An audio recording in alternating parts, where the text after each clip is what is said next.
Welcome to LC Screen Talk. My name is Larry, and today is a special Earth Day episode of LC Screen Talk.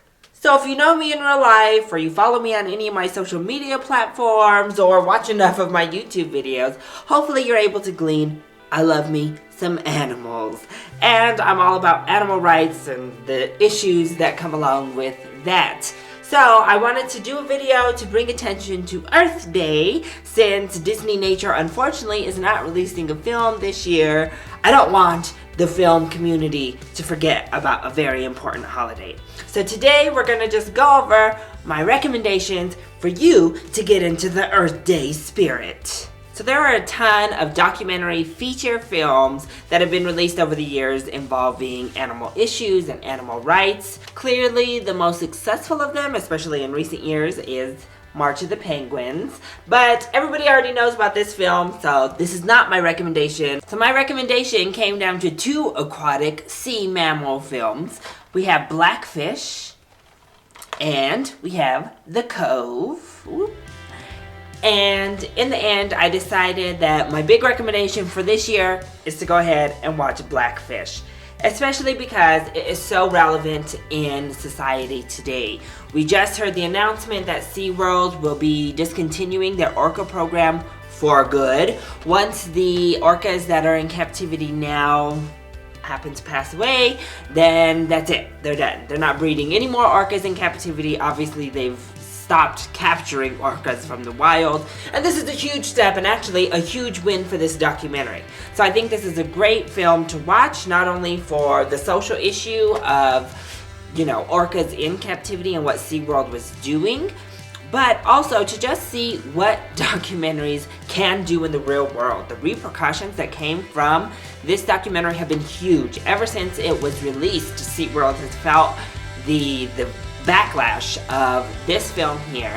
Plus, it gives you some insight on, what orcas are all about, what they deal with, how their brains work, how they work. We still have a lot to know about orcas, but this film will at least get you a little bit closer to knowing some things. So for documentary series, it's a tough one, because obviously BBC Earth releases amazing cinematic quality documentaries about the Earth we live on. And so it's really hard to narrow down which one you want to recommend. So just look up BBC Earth, go through that, spend your whole next week watching those series. But I decided to kind of give a nod to three of them with one definitive recommendation. So first off, I have The Blue Planet. It focuses on the ocean, the blue planet on Earth. Then we had Frozen Planet. Again, super relevant to the world today as the issue of global warming continues to rage on. That becomes a big debate, so on and so forth. This deals with our poles on both ends of the Earth and what's going on there.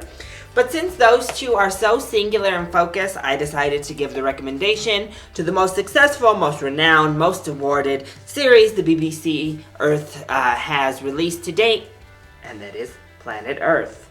So I contemplated not actually giving my recommendation to this one, just because I think so many people at this point have watched it. We've all seen it. We've all seen at least bits and pieces of it. It was everywhere the year it was released, but it is still such an amazing piece of documentary work. The cinematic quality of this series is amazing.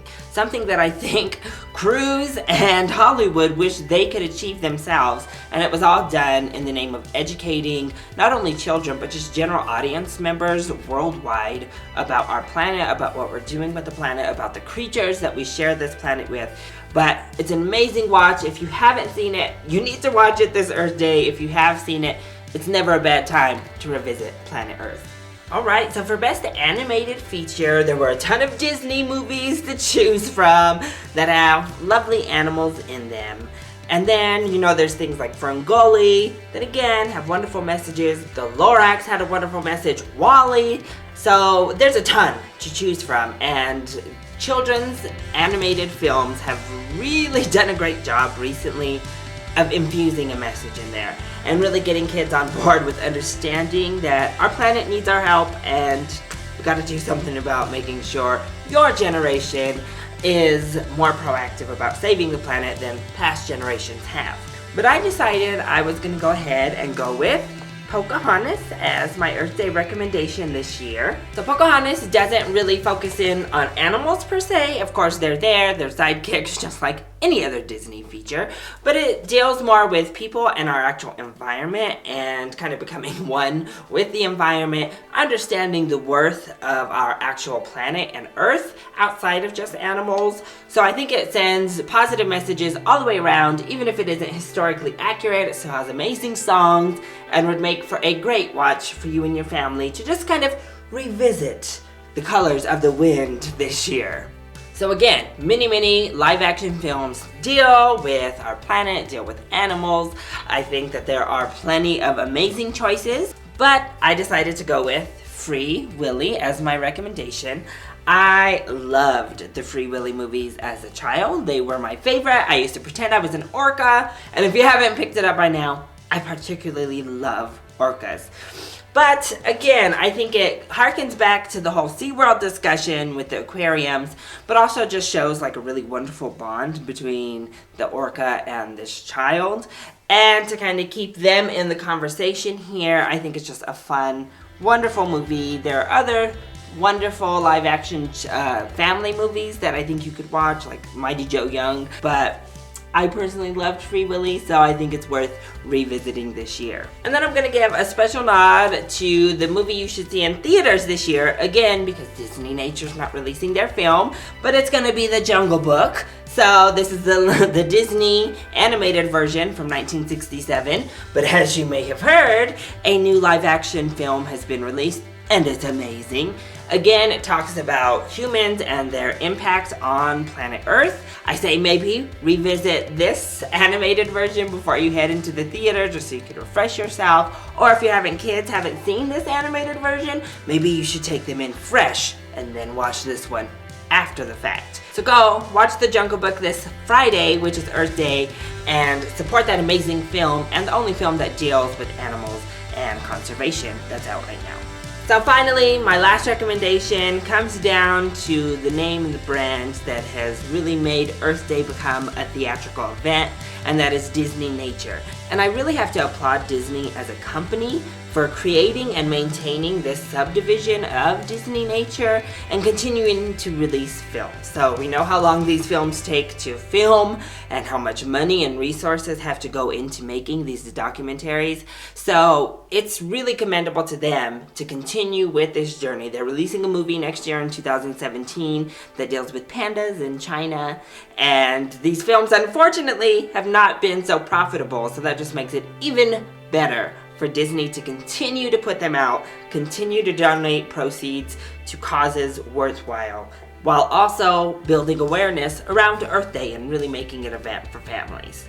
So, as you can see, I own all of the Disney Nature films. I've really enjoyed every single one of them, and it's a yearly tradition of mine to head on to the theater on Earth Day or opening weekend if I can't make it on Earth Day itself to see the Disney Nature film and make sure that part of my ticket price is going to a charity that helps benefit our planet. So when looking at movies to recommend, it was so hard. I didn't really know what to recommend because I've really enjoyed them. I think they all have their own unique, strong qualities. But in the end, I'm going to go ahead and decide to recommend the one that came out last year, and that is Monkey Kingdom. While I think some of the other Disney Nature films have a little bit stronger and more grand visuals and actual footage that you're just like, whoa, blown away by, I think Monkey Kingdom infuses all aspects of filmmaking better than any of the previous Disney Nature installments. Tina Fey brings such humor and lightheartedness to the film. The monkeys just naturally have such entertaining qualities. They are like little film stars themselves just by being themselves. And the narrative is compelling and interesting throughout. You get to see people in this one. They make an appearance. They also made an appearance in Oceans. But I think this is a great movie for the whole family to watch, to engage with these little monkeys and their funny little haircuts and their little old man faces and all of the amazing things that come with this journey. So that's it. Those are my recommendations. There's so many more films than those that I highlighted here that I talked about that really talk about and delve into the world we live in. So go ahead, use a little bit less electricity this Earth Day. Make sure you're recycling all of your products this Friday, and see what you can do to help the world around us, whether it's donating to a cause, a foundation, or it's just having a simple discussion with your children about what impact we can make on the world and how to be respectful to not only Mother Nature herself, but the other creatures that we happen to share this planet with.